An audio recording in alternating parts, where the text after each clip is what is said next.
Ele já anunciou, nosso palestrante, o doutor Márcio, que ele vai dissertar para a gente sobre o abate animal na legislação brasileira. Depois a opinião dele como jurista, como é que a gente pode fazer um enfrentamento. Só quer falar assim, Muito bem, eu peço licença a todos para ser um pouco chato. Sempre que se fala de norma, preciso tomar algum cuidado. Primeiro, é um projeto de lei não aprovado ainda passa pela Comissão de Legislação e Justiça, não é isso? Constituição e Justiça, de onde não deverá sair. É uma lei de 3 artigos, um projeto de lei de 3 artigos. O primeiro proíbe, o segundo indica a multa e o terceiro revoga as disposições em contrário. A justificativa é feita com base no único artigo constitucional, que é o 225, que fala sobre crueldade com animais. Então, já de saída, ele pressupõe que o abate ritual de animais seja um processo cruel, um processo que leve a alguma dor. Sem dúvida, toda morte leva a alguma dor, mas a dor está prevista como uma forma de agrado a Deus, não apenas no candomblé, não apenas na Umbanda de raiz, mas também nas religiões mais antigas, das mais ancestrais. Na Grécia se abatiam animais selecionados para cada um dos deuses. No Egito se abatiam animais e se ofereciam cereais, as primícias, a primeira colheita dos cereais. A Bíblia está repleta de exemplos de sacrifícios, inclusive o caso de Abraão e Isaac, que iria oferecer o próprio filho a Deus, porque Deus assim o exigia, e depois aparece um cordeiro, que é um cordeiro sacrificial, que é sacrificado no lugar do filho de Abraão. Então isso mostra claramente que o que se pretende fazer, o deputado em questão, o deputado Feliciano Filho, foi eleito graças a cachorros e gatos. Ele é um deputado dos pets, por ser um pouco irônico. É deputado dos bichinhos de estimação. Ele foi eleito por pessoas que viam nele o defensor dos pobres animaizinhos e teve uma votação até expressiva. Sua bandeira de luta como deputado era a defesa dos animais domésticos. Ele continua na mesma trilha e propõe uma norma. Vamos tentar entender um pouco como é que é esta norma. Essa norma invoca um preceito constitucional, invoca o artigo 225, vai falar sobre crueldade de animais, e nós temos um problema de competência aí. Vamos dizer o seguinte: a competência do Estado é concorrente com a da União? Não, ela é complementar à da União. Se a União não fez norma, o Estado pode fazer. Pode regular, em princípio, qualquer artigo constitucional que a União não tenha regulado. Portanto, quer dizer, o que está fazendo é o seguinte: o silêncio dos deputados federais, vamos nós aqui no Estado de São Paulo, para o Estado de São Paulo, criar uma norma que impeça o sacrifício, como ele diz no artigo da norma, não é? Da proposta de norma, que impeça o sacrifício porque é crueldade com os animais. Essa é a conclusão que ele tira. Em primeiro lugar, o abate sistemático de animais é tão cruel quanto o de qualquer ritual. A maioria das pessoas, felizmente parece que aqui nem tanto, costuma calçar sapatos de couro, um solado de couro. O couro sai de animal. A maior parte das pessoas costuma usar bolsas de couro. A maior parte das pessoas come carne. Não é isso? Então me parece que é uma intervenção absolutamente infeliz desse deputado, que não prosperará na Comissão de Constituição e Justiça, porque é inconstitucional, porque fere um outro preceito legal, que é o artigo 5º, artigo 5º, inciso 6, que prevê liberdade de culto e liturgia.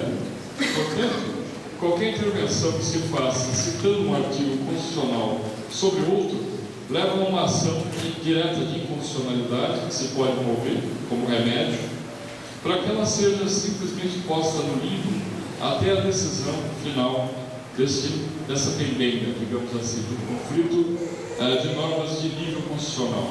Portanto, não devemos nos preocupar muito com isso, mas devemos nos aproveitar disso ao contrário. O surgimento desse projeto de lei traz para nós uma informação extremamente importante. Enquanto não nos unirmos enquanto falarmos mal de uma nação falando mal de outra nação, um tipo de ritual falando mal de outro tipo de ritual, enquanto não houver uma união efetiva das diferentes entidades em prol da Constituição, o famoso concílio, que tanto luto cosmo, não é?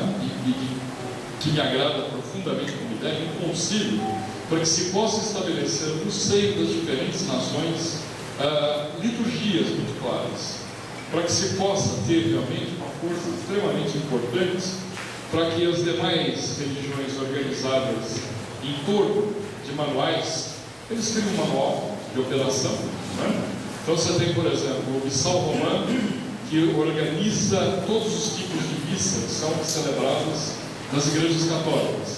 É preciso que tenhamos algo parecido, que organize inclusive a evolução da carreira do futuro Babalaô, do futuro Babalorixá, da futura Ialorixá. É preciso que, na verdade, você possa ter alguém que é iniciado num dia e já monte casa no outro dia, até porque ele não terá a experiência necessária.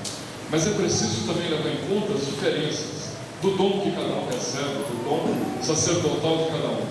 Então, nada melhor do que um concílio para organizar toda esta diferença que, na verdade, é simplesmente o desejo de prestar o melhor serviço aos orixás e aos irmãos, não é?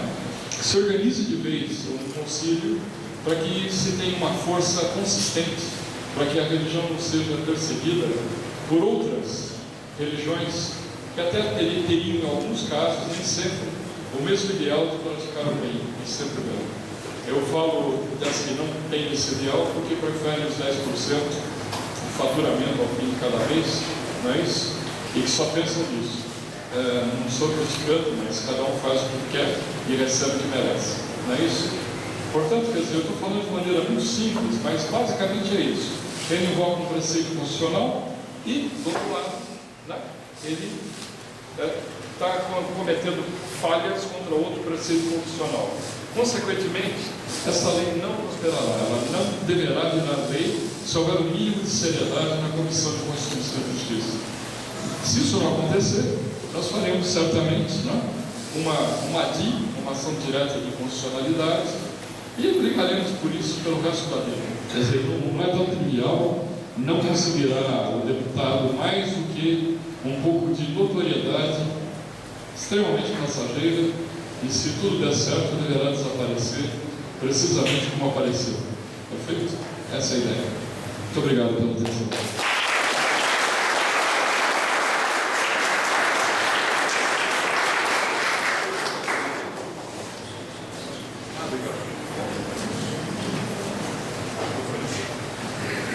Não tem mais pergunta?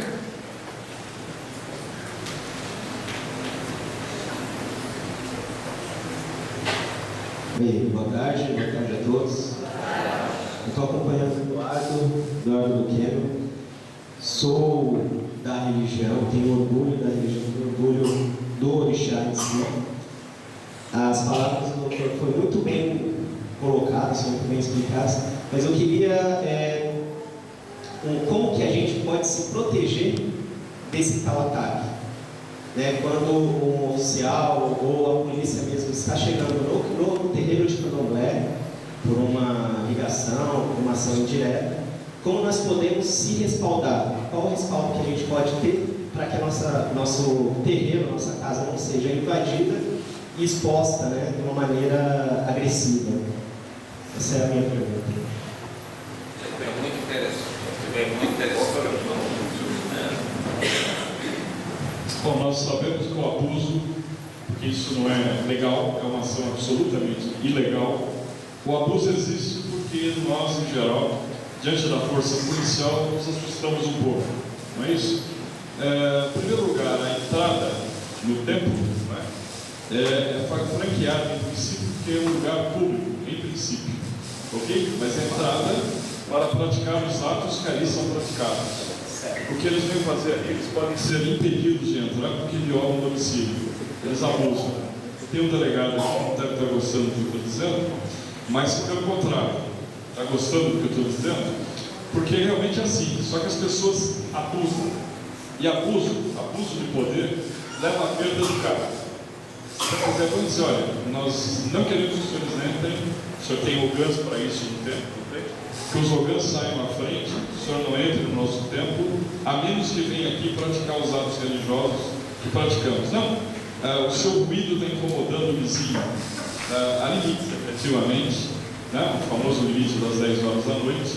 Nós realizamos rituais por vezes depois disso, e a ideia é tentar contemporizar e conseguir vamos dizer assim, algum bom entendimento com a vizinhança para que isso não aconteça. Pode-se pedir uma ordem, um alvará para que se faça isso. Agora, o alvará nas subprefeituras, vou dizer, mas é extremamente complicado de tirar, porque sempre envolve, se não um favorecimento por força de dinheiro, não é isso? Vamos deixar bem claro, ou um lobbyzinho, né? Tem que fazer, porque a regra, infelizmente, ainda é a regra do jogo. Mas o alvará é possível, você pode tirar o alvará antes, quando for praticar uma festa de longa duração.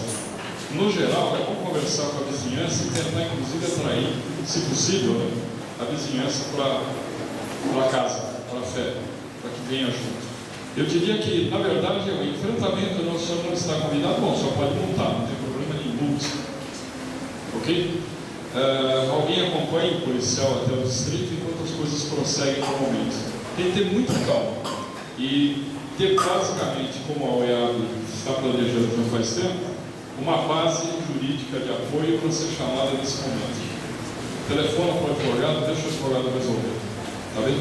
Em geral, na delegacia, pessoas mais esclarecidas. Tá claro? Quero falar uma coisa importante também: a PM está mudando para melhor. Está melhorando muito. O nível dos profissionais tem melhorado e vai melhorar ainda mais. Estão sendo esclarecidos.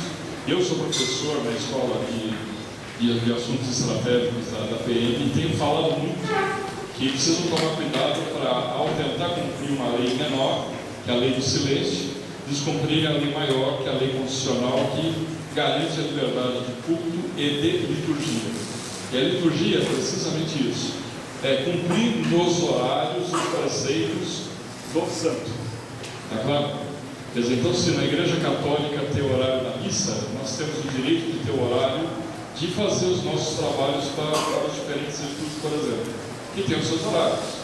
Não é isso? Quer dizer, eu posso, vamos dizer assim, chamar via orgânico o Exu mais cedo, mas na verdade o que nós temos é o tempo, tem o horário dele. Nós temos uma liturgia que nos obriga a praticar os rituais nos horários certos. Isso vale para qualquer tipo de magia. Então é preciso, na verdade, por isso que eu falo tanto em se fixar liturgias claras, é preciso fixar as liturgias até para conseguir legalizar a prática do ato. Ok? Esse é o ponto. Porque tem casas que têm variações inclusive de nação, de região. O Baba é instruído de uma maneira, pensa dessa maneira e institui o rito dessa maneira. Seria preciso conseguir um novo entendimento, e aí vai na direção da sua pergunta, de todos os interessados. Eu não estou achando. Não, é que. Com licença, um minutinho. Melhor. Pode pôr a mão muito em cima, entendi. Né? Porque deve ser de cristal ali, pega a vibração. Então, o que acontece? Não se pode ter uma força muito consistente se você não tiver, vamos dizer assim, ritos claramente definidos. Então, esse é o ponto. Quer dizer, você realmente pode enfrentar, sim, pode ir para o enfrentamento. Está garantido pela Constituição e está vindo com uma lei menor. Então, ok? Chama o seu advogado, se resolve na delegacia, não tem grande problema. Segundo movimento é realmente união de todos para que tenhamos a força que podemos ter. É uma coisa muito complicada que, em geral, quem chega ao parlamento, particularmente no parlamento federal, que cuida das questões constitucionais, não é da fé. Raros são da fé. E não se elege pela fé normalmente. É claro? Era isso. Não sei se eu respondi. Tá bom, obrigado.